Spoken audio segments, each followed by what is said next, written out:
इमरान साहब, हम इस बारे में गुफ्तगू कर रहे थे कि क्या हाल है? ठीक है, आप खैरियत से? Very welcome to the show Imran साहब। हम इस बारे में गुफ्तगू कर रहे थे कि कल मैच से पहले के जो इवेंट्स थे उसके बारे में आपका क्या टेक है? ये देखिए, कल ना मैं समराइज करूंगा एक लाइन से। मुझे ऐसा लगा जैसे कोई बॉलीवुड का कोई ड्रामा नहीं होता, जैसे ऐसे एकदम से चीज़ आ रही है, जा रही है, सस्पेंस क्रिएट किया जा रहा है। ऑलमोस्ट 4 PM से टिल मैच स्टार्ट तक, टिल प्रेस कॉन्फ्रेंस तक बहुत हंगामा रहा। बिल्कुल, बायकॉट हो रहा है, नहीं हो रहा, टीम रवाना हो रही है, निकल रही है, नहीं, लड़के सो गए हैं, कमरों में चले गए हैं, इस तरह की टिकर्स चले। सामान वापस रख लिया गया, सामान बस में रख लिया दिया और लड़कों को कहा जाके शावर ले लें, कमरों में आराम करें, इस तरह की चीज़ें। बट बिहाइंड द सीन बहुत कुछ चल रहा था। बिल्कुल ऐसे ही। हाँ, कुछ बहुत सीनियर जर्नलिस्टों को पता था कि हो क्या रहा है।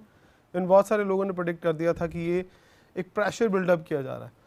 बट मैं ये समझता हूँ कि प्रेशर हम पर था। बिल्कुल, कि हमें कोई सेफ गेट दिया जाए, सेफ एग्जिट दिया जाए।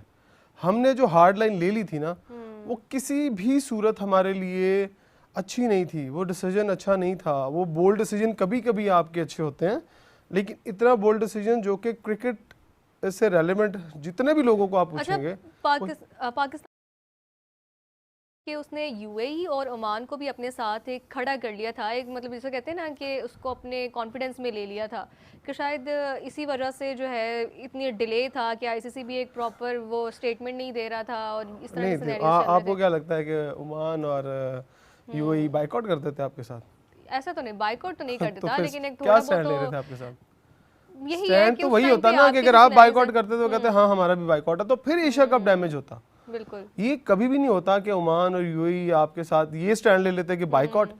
फिर उसके बाद ठीक है, हमें एक सेफ एग्जिट मिला और हम ना आकर प्रेस कॉन्फ्रेंस के सामने ये बात करने के काबिल हुए कि हाँ यार, जो मैच रेफरी हैं उन्होंने माजरत कर ली है। बट मैं ज़ाती तौर पर समझता हूँ कि जितनी बड़ी बात हो चुकी थी, जितने हम आगे जा चुके थे, वो एंड्री बायकॉट जो थे उनका फिर टॉस के लिए नहीं आना चाहिए था। वो बात हमें मनवानी चाहिए थी। अब जब वो आकर सिर्फ ये कह रहा है, आप सब लोग हम ये कह रहे हैं उसने माजरत कर ली है, उसने कहा मिसकम्युनिकेशन का वर्ड इस्तेमाल किया। उसने कहा यार मुझे समझ नहीं आई कि मैंने क्या करना है या मुझे क्या कम्युनिकेशन की गई।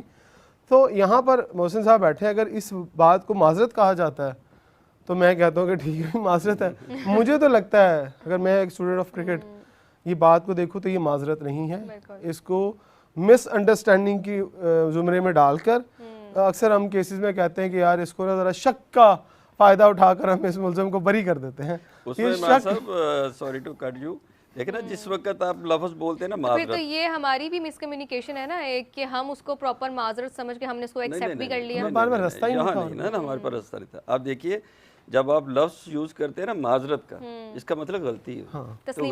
तो गलती का सजा होती है। तो जब आप कहते हैं ना, कहा तो है उन्होंने कि हम इंक्वायरी करेंगे इस चीज़ की। अब इंक्वायरी देखिए, अच्छा फिर एक और बहस है।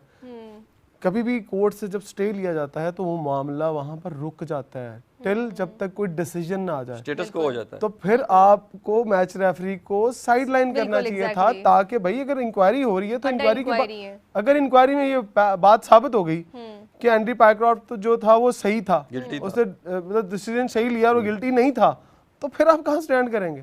ये तो बाद में डिसाइड होगा वो गिल्टी है नहीं गिल्टी। अगर उसको बाइज्जत बरी कर दिया गया तो फिर इस स्टेटस का, इस प्रेस कॉन्फ्रेंस का, इस बायकॉट का आनियां जानियां किधर जाएंगी? बिल्कुल। हम ये बात नहीं कह रहे कि मोहसिन नकवी साहब ने जो डिसीजन लिया वो गलत दिया। बतौर पाकिस्तानी हम भी शायद इतने जज्बाती हो जाते हैं, बट इसका टेक्निकल रास्ता कुछ और था। हम दुनिया में, मोहसिन साहब ने भी इतनी क्रिकेट खेली है, एक वर्ड होता है मैं खेल रहा हूँ बट मैं अंडर प्रोटेस्ट खेल रहा हूँ जी। मैं अंडर प्रोटेस्ट खेल रहा हूँ और अगर मेरा ये प्रोटेस्ट वैलिड हो जाएगा तो फिर इसको फाइन होना चाहिए। अच्छा चले, अब इनको फाइन नहीं होगा। ये तो शुक्र मनाना चाहिए कि पाकिस्तान कल 100 क्रॉस कर चुका है, वरना इन सब माफ़ी तलाफ़ी, इतने सारी मुशावरत, इन सारे सिनेरियोज का, ये जो आनियाँ जानियाँ लगी हुई थी, सब कुछ हो रहा था, ये किसी फ़ायदे का नहीं था। अगर पाकिस्तान कल यूएई, हम बैठ के ये अफसोस कर रहे होते कि यार हम तो यूएई से हार गए हैं, हम यूएई और ओमान जैसी टीमों से जीत के हम अगर खुशियाँ मनाएं और हम ये कहें कि यार इतनी मेहनत अगर हमारी मैनेजमेंट कर रही है कि अपना मौक़िफ़ मनवाने के लिए, तो हमारी टीम को भी चाहिए था ना कि थोड़ी सी तो इज्जत रख ले इस बारे में। हमारे खास तौर पे बैट्समैन को चाहिए था। आपकी इजाज़त से देखिए जो मोहसिन नकवी साहब है ना, वो चेयरमैन है, बिल्कुल, उनके नीचे एक टीम है। उस टीम का काम है कि पूरा ब्रीफ करे, कहीं भी हो तो जो सीईओ होता है या चेयरमैन होता है उसको उसकी टीम ब्रीफ करती है। फॉर दैट दे आर बैठे होते हैं ना कि जी आपने क्या बयान देना है, क्या नहीं देना। तो आपने पहले ही एक आखिरी बयान दे के दरवाजे ही बंद कर लिए तो फिर मतलब फिर यही चीजें सामने आनी थी ना। मतलब हम आखिरी मरहले में पहले पहुंच गए, हमने शुरू वाले जितने स्टेप्स थे वो स्किप कर दिए, दरवाजा बंद नहीं कर। अगर आपको लास्ट टाइम तक पता चला कि जिस गली में हम भाग रहे हैं वो गली बंद है, अब इसको डी कोड किसने करना है इस गेट को? डी कोड करने के लिए आपने बुलाया रमीज राजा साहब को, नजम सेठी साहब को, राइट? डी कोड करने के लिए बुलाया, तो भाई वो 2 दिन पहले भी बुलाया जा सकता था।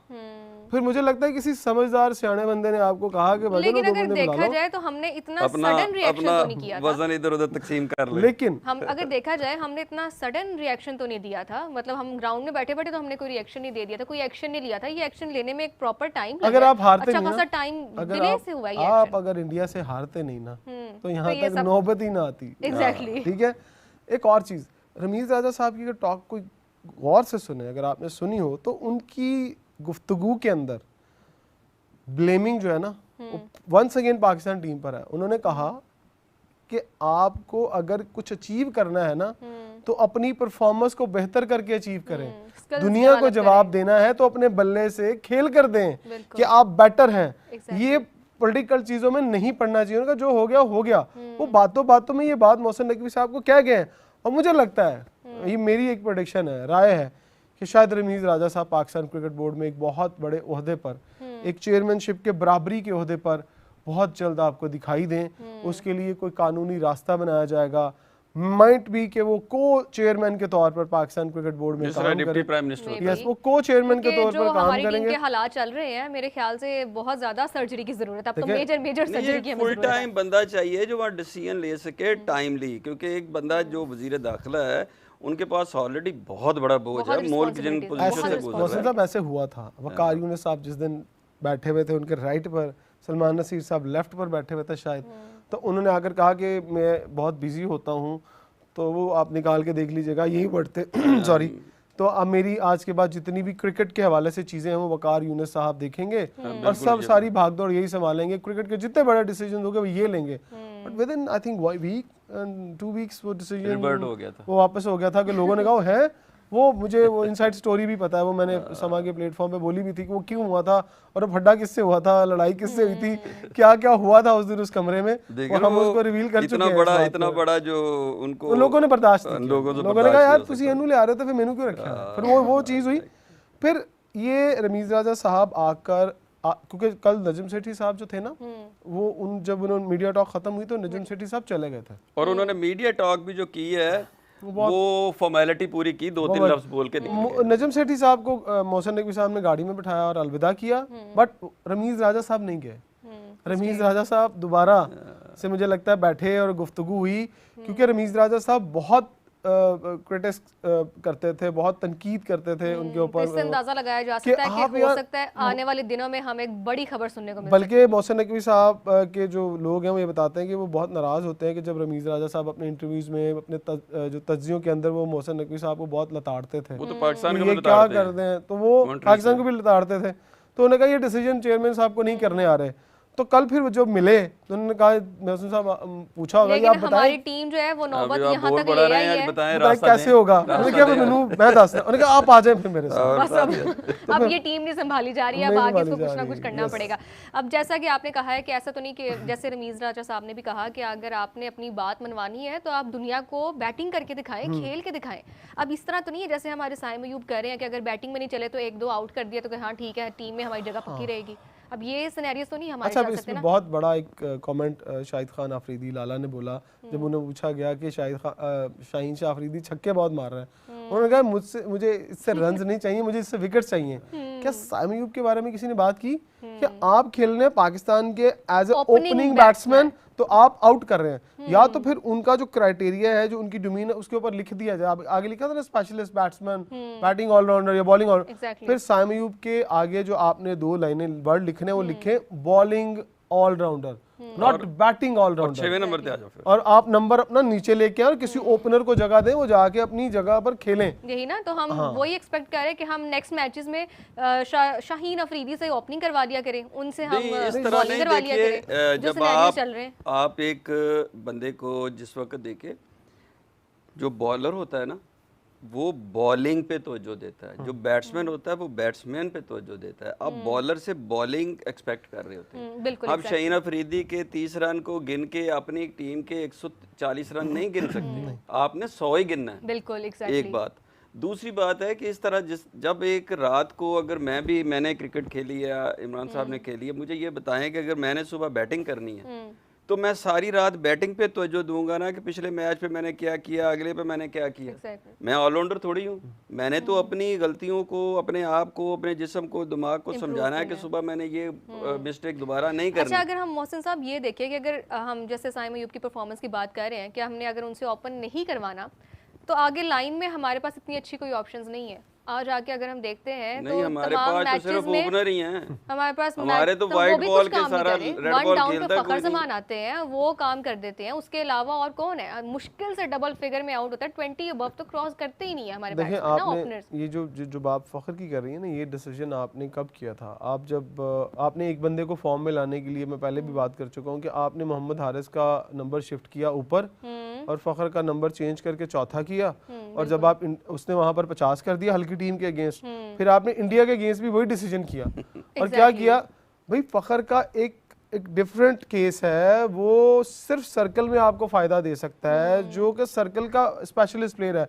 जब आप उसका नंबर चौथा कर देंगे, वो भले ही स्पेशलिस्ट प्लेयर है, 2 आउट होने का प्रेशर तो दुनिया के किसी बैट्समैन से बर्दाश्त नहीं होता। जब फखर आता है तो कहता अच्छा फट्टे पे 2 आउट है, वो भी कहेगा मैं भी उल्टी सीधी, वो फिर वो सोचेगा अगर मैं भी आउट हो गया तो टीम तो नीचे से काम जाएगी सारी, क्रिकेट को नैरो कर देगा वो। इसलिए देखिए आपने उसका नंबर 3 किया ना, उसने 50 किया कल, ठीक है। हारिस का नंबर आपने पीछे भेजा, चले उससे कुछ थोड़ा बहुत फायदा आपने ले लिया। तो ये डिसीजन कौन करता है? कोई पूछता है इनको कि यार ये डिसीजन तुम कैसे कर लेते हो कि अच्छी भली टीम आप ट्राई नेशन सीरीज जीत के आ रहे हैं सेम कॉम्बिनेशन के साथ। तो फिर ये डिसीजंस तो हमारे कैप्टन पे भी सवाल उठता है ना कि वो किस तरह के आपके कोच और कैप्टन दोनों ही इसके ऊपर जवाब दे हैं, और इनसे पूछा जाए एशिया कप के बाद कि ये करते क्या आप। सवाल यही है कि पूछेगा कौन, अब देखें, अब अगर तो रमीज राजा साहब आ जाते हैं ना तो बड़ा अच्छा पूछते हैं।